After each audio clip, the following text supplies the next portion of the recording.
This morning I signed the state's Race to the Top application, which Superintendent Bennett will then sign and dispatch to Washington at the first of the week.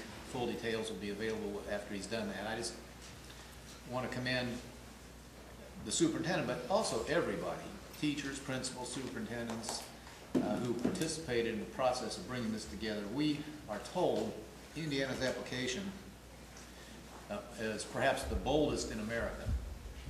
I believe it's completely in the spirit of the President and Secretary Duncan's charge to seek true reform and to use any dollars that are awarded to the few states that will be selected to really change education for the betterment of our children. I'm very excited about all the proposals that have gone into our application to do all I can to advocate for it. But we do believe that a new era of educational reform and transformation has begun in Indiana, and thanks to the President and the administration for the Race to the Top idea, which will give some lucky states, and I hope we're one, really a tremendous boost in moving forward into that new era. What comprises our application? Say again? What comprises our application? What programs are? Well, I'll leave the full application discussion to next week, but just for instance, there are a number of features dealing with teacher quality. The administration, the Obama administration, has insisted that America move to evaluating teachers, at least in large part, on how the students are doing. And our application contemplates transforming Indiana in that way, so that more than half, certainly not all, but more than half of a teacher's evaluation will be based on results. Did the kids learn? Did they grow from where they were during the course of a school year? We're going to suggest paying significant bonuses to the best teachers, the measurably best teachers, if they will go to the schools where they're needed most, or where we have the most at-risk kids. We've asked for additional funds for our Woodrow Wilson Fellows program, where again, talented people from perhaps different walks of life will agree to come to the classroom and teach in our most needy schools. So there are literally dozens of ideas in the proposal, but that'll give you the flavor. Texas Governor Rick Perry said that his state isn't going to even file an application because he doesn't want to be stuck with a lot of unfunded federal mandates in future years. What's your reaction to that? Did Indiana consider opting out? When you're dealing with the federal government, you always have the risk of that there's a double cross coming or a problem like that. We don't see that in Race to the Top, and I think it's a risk worth running. But I understand his apprehension.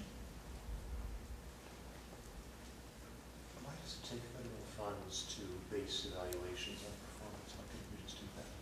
Maybe we can, but the funding would help with the transition. It might speed it along. That's certainly what Secretary Duncan keeps talking about, what he has said when I've been in many conversations I've had with him, including just 2 days ago. He and the President see this as a once-in-a-lifetime opportunity, not just to put dollars into education. We've done a lot of that, but to place them there as levers for real change and lasting change, and maybe try to tip states into doing things that they might otherwise have postponed doing. Governor, compared to previous State of the State addresses, this one is falling out to the legislature is fairly well underway. They're already dealing with a lot of the major topics. So what do you hope to accomplish on Tuesday night? Well, it is interesting. It is the latest one that we found. We look back at least a dozen years or so. So it is a little different in that respect. And I've had to make a few changes since I drafted the speech, in December, basically. But I don't think it won't be dramatically different than what I'd have given on the first day. I'm happy to say that there's been some progress on some important issues already. and I'll be giving a lot of credit to the General Assembly for things it's well along toward doing. Such as? Their ethics bill, local government modernization, the caps. If I'd given the speech on the first or second or third night, all that work would have been ahead of them, but as it happens, they've done some really good work on a variety of fronts, and I'm going to be glad to commend them and celebrate. Governor, last week you did not have a press availability when all this stuff was pending. This time it's passed out of the House and you're having one. I'm getting the impression you're trying to avoid the possibility of making an off-the-cuff remark that might irritate the speaker while he's still got your program in his hands. Am I jumping to conclusions there?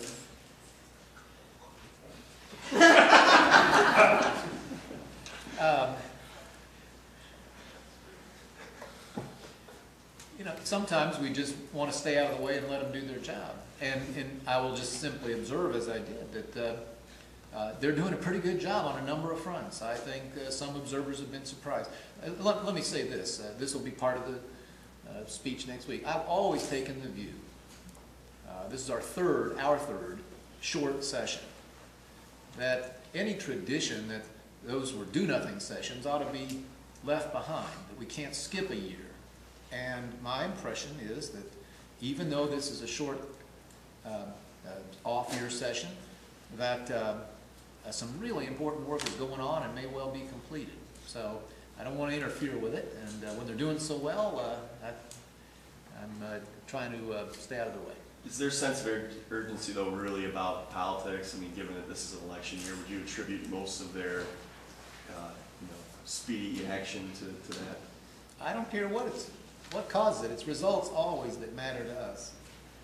And I'd like to think that they simply want to continue a hot streak of reform that Indiana's been on, and that everybody's gotten with the program. But if there's some political calculation in it, that's just fine. If there is, by the way, it just means that Hoosier voters, are calling for continued motion and progress and reform, and that's terrific. What do you think about them leaving early?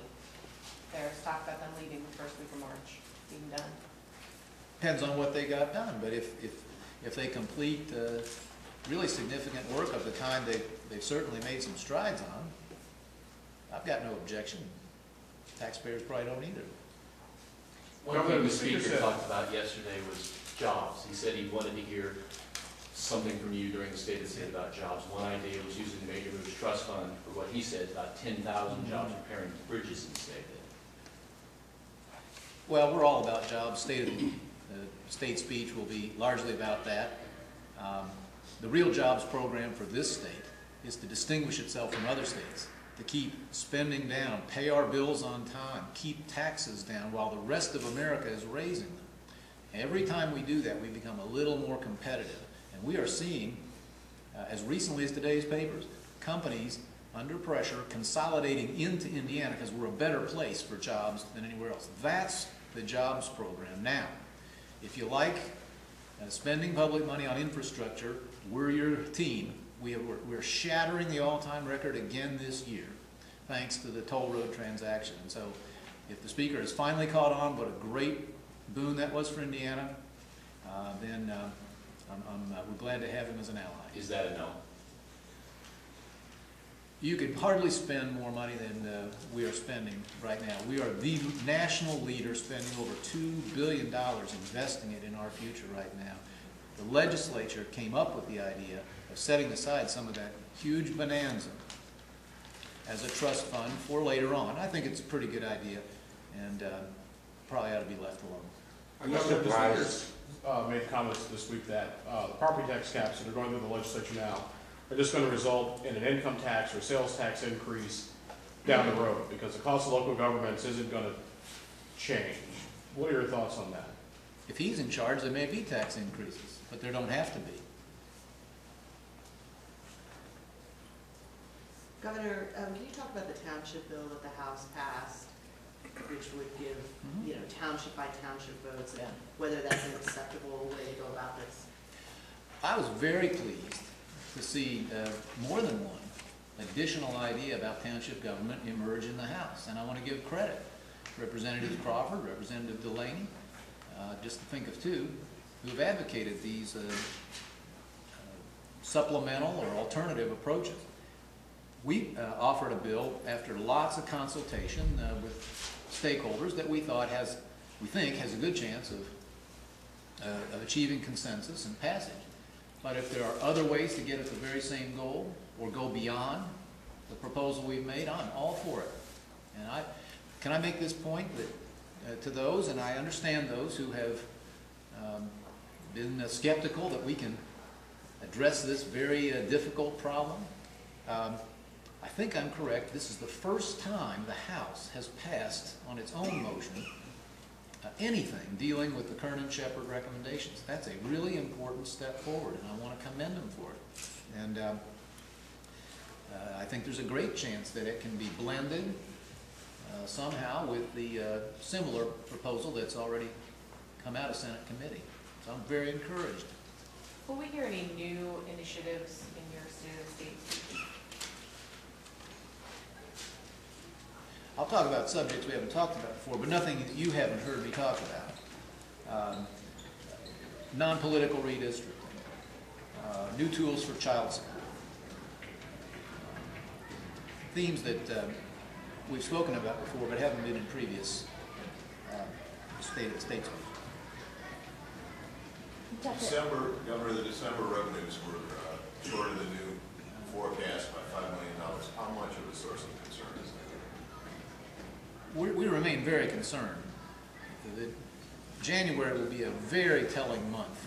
The target, as they attempted, the forecasters attempted to spread it across the months for January, will probably be much harder to hit than December. And January is a big month. It's the Christmas sales tax month. It's a month where withholding quarterly payments come in or don't. So it'll tell us a whole lot more. But we haven't, certainly was nothing in December that gave us any cause for relief or any cause to doubt that we have to continue trimming spending anywhere we possibly can to stay in the black, stretch our reserves all the way through the budget cycle. Are you surprised that that by the time you give your speech, it looks like the capsule will already pass both chambers? It looks like the Senate's going to pass them on Tuesday, the House version, and are you surprised by that? A little, but you know, a pleasant surprise is nice, is welcome these days. We've had plenty of the other kind. I'm speaking economically, not about the legislature. So I'm really thrilled, I am. And sooner the better, but looks like it'll be sooner. As those taxes or the tax caps fully phase in, what do you think the likelihood is that more locals will turn to the local option income tax as a method to generate some additional funding? They may. There are other controls, of course, on levies that limit how much of this can occur. Right. But the entire point was to try to balance our system. And we reduced taxes dramatically, it's true, and we limited their ability. We seek to limit their future ability to surge back up. Mm-hmm. But certainly part of the proposal when I originally made it was to try to find a new balance. We thought we were, I think most people, Hoosiers believe, we were leaning too heavily on the taxation of property and the sort of open-ended taxation that it made possible for local government. So on a home rule basis, on a local basis, where democracy can express its will, the whole plan contemplated the flexibility for local councils to move to within limits to other sources, and for local electorates in referendum to offer up a little additional tax payment if somebody made a good case. So when the caps idea goes to the voters this fall, I think it'll be very important to point out that it does have lots of flexibility on a local case-by-case basis. It'll put the taxpayers in charge as opposed to the taxers where it used to be. Should lawmakers look at assessments next? I'm not opposed to it, but you know, my sense is that the assessment system has been dramatically improved. First of all, from the evidence we've seen so far, the market-based assessment is setting in, meaning that assessments are going down as it catches up with the decline in housing prices of a couple years ago. Also, going to one assessor, in most cases, one assessor per county, not as many as 22 as we have had, has done a whole lot to bring greater fairness and equity, so you don't have properties a couple blocks from each, like properties a couple blocks from each other taxed very differently. So I think we have to keep looking at it, but there's no question the assessment system itself has been dramatically improved in this process. Will you talk about the state's, will you talk about the state's fiscal condition and what will your message be? Will you encourage lawmakers to not spend more money, and it seems like they're already on that track? Or We've done that next week. Right. In the speech, how much will you talk about the state's fiscal condition? I'll talk a lot What will about your this. message be? I will talk a lot about the state's fiscal condition. I'll be thanking the General Assembly for their own work and putting a budget together. I'll be thanking them for the flexibility that they have given us to deal with the shortfalls that we've experienced since that budget.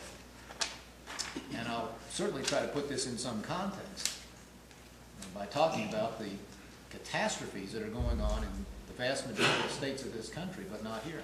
What do you think of the Speaker's plan to restrict the growth of assessments for homeowners only statutorily? Isn't that dangerously close to violating Town of St. John? I don't know, but I'd look at it. As I said, I think the between the emerging effectiveness now of the market-based system and the reduction by 1,000 of the number of different people doing assessments in the state through the Kernan Shepherd reform of a year ago, we've made a lot of strides. But I wouldn't rule out looking at some other changes if somebody's got a good idea. Senator Simpson complained this week that she believes that you and the administration are using the fiscal situation to make budget cuts in places that are things you just don't like, that the legislature wanted to fund that you didn't want to, like public broadcasting, for instance. And she says that that you're not communicating enough with the legislature about what your cuts would be. Wondering what your reaction to that would be, and how involved you are in how the cuts are being made. We're just doing what needs to be done. The vast majority of the reductions are being made by the departments as they try to meet very difficult targets which we've given them, sometimes exceeding 20%.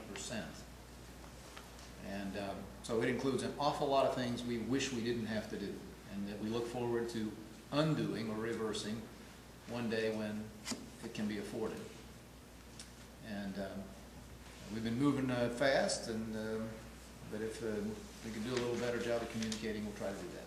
But how much decision-making is happening purely at the agency level, and how involved are you? Do you know in advance that, say, public broadcasting is going to be cut, or that the adoption subsidy is going to be cut? I didn't know in the first case. I did know in the second case.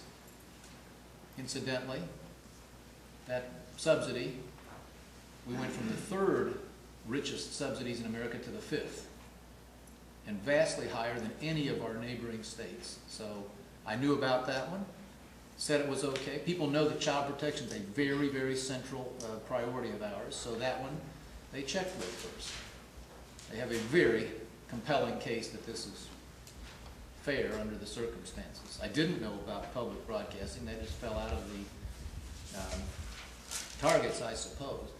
But certain decisions can only be made here.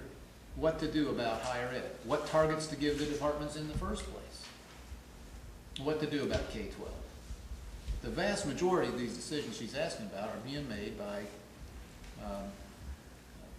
a tremendous team of managers who are doing their best and doing a better job than, frankly, any state in America I know of dealing with this recession. And most of the choices they're making, we regret, but you do what you have to do. Governor, related to child protection, Back in '08, you had a press conference about the decline in the deaths for abuse and neglect. Since then, DCS has not put out either a fiscal year '08 or fiscal year '09 report. I wondered if you knew how we're doing on child abuse, neglect, deaths. We'll check and see, Nikki. It always, believe me, I'm frustrated too, because it always takes quite a while to tally them. Someone has to actually, I guess, review and decide in a given case whether it should be counted or not. I thought honestly that the '08 figures were available. I know '09 aren't and probably won't be for a while. Governor, do you have any thoughts on the legislation moving through the Indiana House that would allow individuals to bring guns to work as long as they're locked in their car? It seems to be sort of a back and forth between gun rights and property rights. Your thoughts on that? I'll have to look at it if it gets here. I don't know. There's other legislation in the House that would require counties to send out provisional tax bills to reduce how much local governments are paying in anticipated tax loans. Is that something you would support? Yeah, what they ought to do, of course, is get their assessment right and stop inflicting this damage on themselves. But, Assuming they can't. well, if they're that incompetent, then I suppose I'm not against their having some backup opportunity. I'll refer you back to Ryan and the folks. There are provisional bills going out in lots of places. I wasn't aware there's some huge hurdle to doing that. But the right answer, of course, is for assessors to do their job, do it on time, and that's beginning to happen. We're very eager to see that happen because as it does, the full extent of the tax relief becomes available to people. And so maybe that's why some of the counties are slow walking, I don't know. Governor, I wanted to go back to the tax caps one more time. Sure. One of the Clark County school districts is joining many other local governments or school districts in asking for a referendum to either for construction projects or to spend more money in their operating levies, which will all be above the caps. Are you concerned that the caps are being somewhat eroded even before the constitutional amendment takes effect? No, I'm not. Again, from the very night I proposed this idea, we always contemplated there would need to be flexibility. There were referenda last year, a dozen or more, about half passed and half didn't. I trust the people of Indiana if they, to make a common sense decision. And if somebody, a school district or a civil unit, can make a really good case for a little higher limit, I don't think anybody down here should tell that community or that district that can't happen. But, you know, I don't doubt, I think it's fine that there will be a number of at least minor exceptions. Probably will never be way above the caps. But there's also no doubt that property taxation, which has now been brought down by a third in Indiana and much more in certain places, will be down dramatically from where we found it and permanently. On township reform, county level officials say the way people interact with trustees is much different than the way they interact with assessors. And so they're more concerned about the checkerboard possibility of eliminating some but not all. Does that concern you, and how big of a concern is it? A legitimate question. If it resulted in the so-called checkerboard, that can't be optimal, but it could be a lot better than what we have today. And so I think it's best to let the legislature grapple with this problem and see, and they may well decide that it's important to do it county by county. That'd be my preference. But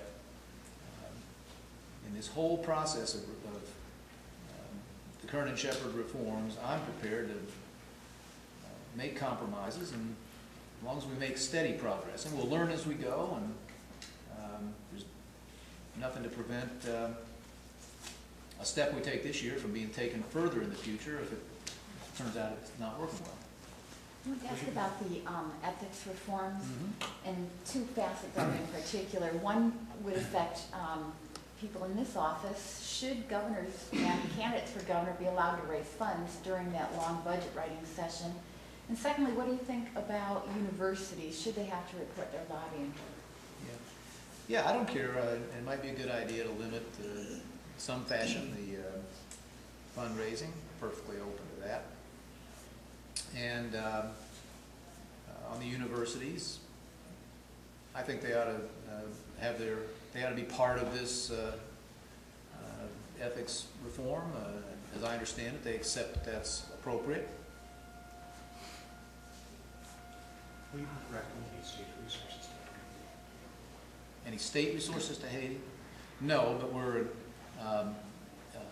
encouraging, and if we can facilitate aid, you know, the outpouring from Hoosiers, from churches, from groups, we're hearing about it hourly. Even some of the media have shown leadership here, and it's so typical of people in this state to leap quickly to the aid of people who suffered as something so terrible. So at this point, we're not using public resources, but it could well be that at some stage we could at least provide logistical help. We'd look at that. National Guard, for instance, Homeland Security, if asked. If the Colts win tomorrow, is it time for, will you tell Governor O'Malley that they should start calling us the Indianapolis Colts? You would hope they would come to that conclusion on their own. I did the second best thing I could think of. I got him to, as you know, I raised the bet that he proposed, and after tomorrow night's win, he'll be flying the Indianapolis Colts flag from his vehicle for a week. I thought maybe that would send a signal to whoever runs the scoreboard and the PA system at their stadium. Are you going to send him more than one? I'm going to send him the biggest one I can. I was thinking they might get stolen. It's been suggested that I also send some additional security to escort him around Maryland that week, but I think he's on his own there. All right, thank you. Thank you. The House passed this